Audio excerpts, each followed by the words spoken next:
है गाइस। तो primitive data types in JavaScript, इसके पहले आप बेसिकली समझ लो डेटा टाइप्स हम किनको कहते हैं। अभी आपने देखा है कि वेरिएबल्स कैसे डिक्लेयर होते हैं, राइट। तो जैसे मान लो मैंने एक वेरिएबल डिक्लेयर किया const name is equal to Yash, right. तो ये आप देख रहे हो ये एक स्ट्रिंग होता है, ठीक है। इसको आप कहते हैं एक स्ट्रिंग, ठीक है। अब अगर मैंने एक और वेरिएबल डिक्लेयर किया कॉन्स्ट फोन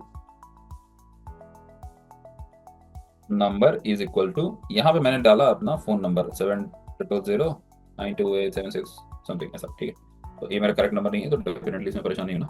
लेकिन अब आप ये देख रहे हो ये स्ट्रिंग है, इसको मैंने स्टार्टिंग में कोट्स डाले हैं, ठीक है। और यहाँ पे मैंने कोई कोट नहीं डाला, तो ये क्या है, ये एक नंबर डेटा टाइप है, ठीक है। जैसे फोन नंबर के बजाय मैं अपना एज भी ऐसा डाल सकता हूँ, एज इज इक्वल टू मान लो 30। तो ये भी एक नंबर डेटा टाइप होता है, ठीक। तो बेसिकली डेटा टाइप्स जो होते हैं ना, डेटा टाइप्स क्या होते हैं कि आप वेरिएबल में डेटा स्टोर करते हो, ठीक है। तो उस डेटा का कोई ना कोई टाइप होता है कि किस टाइप का डेटा है वो, आपने वेरिएबल में क्या स्टोर किया, स्ट्रिंग स्टोर किया, नंबर स्टोर किया। तो जो भी आपने स्टोर किया उसको टाइप, वो उसका डेटा टाइप होता है, ठीक है। यहाँ तो साफ साफ दिख रहा है आपको कि ये स्ट्रिंग है, ये नंबर है। तो टोटल जावास्क्रिप्ट में 7 प्रिमिटिव डेटा टाइप्स होते हैं, ठीक है।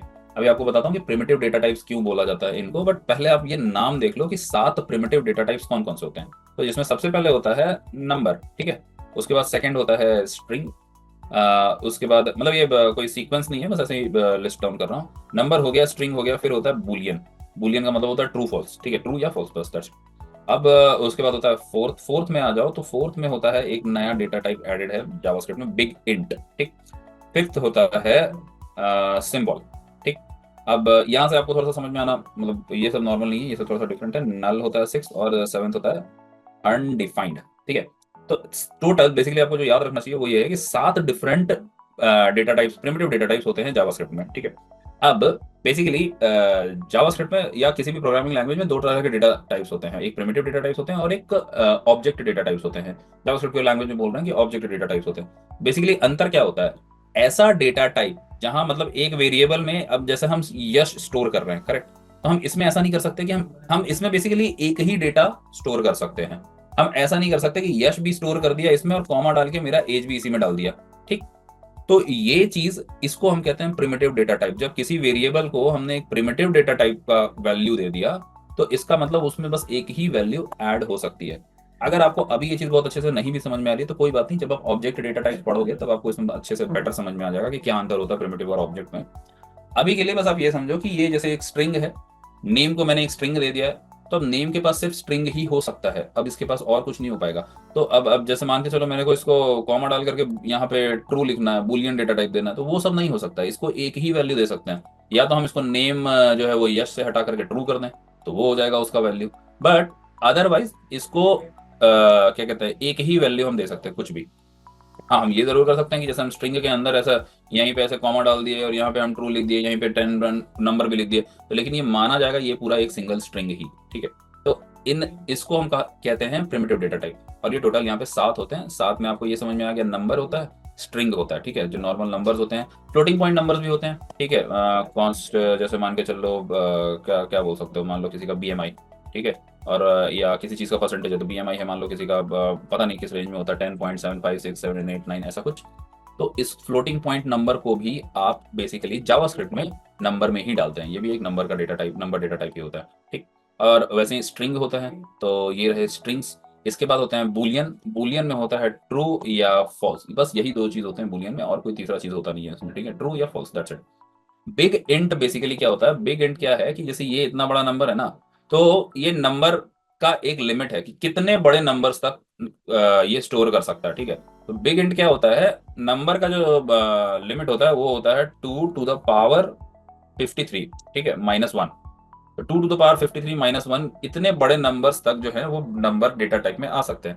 इससे भी ज्यादा बड़े अगर नंबर हो गए तो उनको हम डालेंगे बिग इंट में, ठीक है। इससे ज्यादा बड़े नंबर्स कहाँ पर होते हैं, मोस्टली होते हैं ये स्पेस सेंटर्स में, वहां पे जो कोड लिखा जाता है, जैसे इसरो हो गया, नासा हो गया, तो वहाँ स्पेस वाले जो कैलकुलेशंस होते हैं ना, उसमें होता है ना लाइट ईयर्स में डिस्टेंस है, मीटर पर सेकंड में निकाल रहे हैं तो 10 to the power 8 10 to the power 12 इस तरह का इस तरह का लार्ज नंबर होता है। तो वो लार्ज नंबर जो होते हैं वो इससे भी बाहर निकल सकते हैं कई बार, तो उनको स्टोर किया जाता है फिर बिग इंट में, ठीक है। और भी कई सारे केसेस होते हैं, कई सारे डेटा सेंटर्स होते हैं, तो डेटा सेंटर्स में डेटा होता है, वो बहुत ज्यादा लार्ज साइज में होता है, टेराबाइट, पेटाबाइट, एक्साबाइट्स, बहुत बड़े बड़े 10 to the power 12, 15 इस तरह पे चला जाता है। तो वो नंबर जो है वो इस रेंज से बाहर निकल सकते हैं। तो उस तरह के नंबर्स पर अगर आप कभी कोई कोड लिख रहे हैं, कैलकुलेशन कर रहे हैं, तो वहां पे आपको बिग इंट का यूज करना पड़ता है। सेम ही चीज होता है, ये भी नंबर है, ये भी नंबर है, ये दोनों का डेटा टाइप अलग होता है क्योंकि ये लार्ज नंबर्स को हैंडल करता है। उसके बाद आता है सिंबल। तो सिंबल को समझना अभी थोड़ा सा मुश्किल है। सिंबल बेसिकली आप ऐसा समझ लो कि आईडी जैसी चीजें होती है ये सिंबल्स जो होते हैं। इनका डेटा टाइप अलग होता है क्योंकि ये ना तो स्ट्रिंग होते हैं ना नंबर्स होते हैं, ये अलग ही एक डेटा टाइप होते हैं, ठीक है। इसका यूज करके समझाऊंगा तो ज्यादा बेटर समझ में आएगा, इसलिए अभी बहुत ज्यादा इस पर एम्फेसाइज नहीं करता हूँ। नल और अनडिफाइंड, ठीक है, ये नल और अनडिफाइंड ये दो अलग डेटा टाइप बना दिए गए हैं जावास्क्रिप्ट में। इस तरह के डेटा टाइप्स आपको शायद दूसरे लैंग्वेजेस में ना मिले। नल अनडिफाइंड को समझना मतलब, नल क्या है, वो एक एम्प्टी ऑब्जेक्ट को रेफर करता है। कि अगर कोई ऑब्जेक्ट, जैसे मैंने बताया ना, दो तरह के डेटा टाइप्स होते हैं, आप अभी पढ़ रहे हो प्रिमिटिव डेटा टाइप्स, और एक और होते हैं ऑब्जेक्ट डेटा टाइप।